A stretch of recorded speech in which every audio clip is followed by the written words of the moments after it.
Diagnosis alopecia areata involving in 3 areas.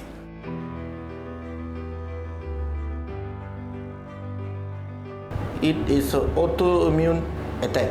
It involves in a hair loss in the patch area. Vertical from here to here is 7. Horizontal is 6 centimeter. Second part, on the left side, the hair behind the hairline is affected. From the hairline is 8 centimeter horizontally. Part is behind the temple.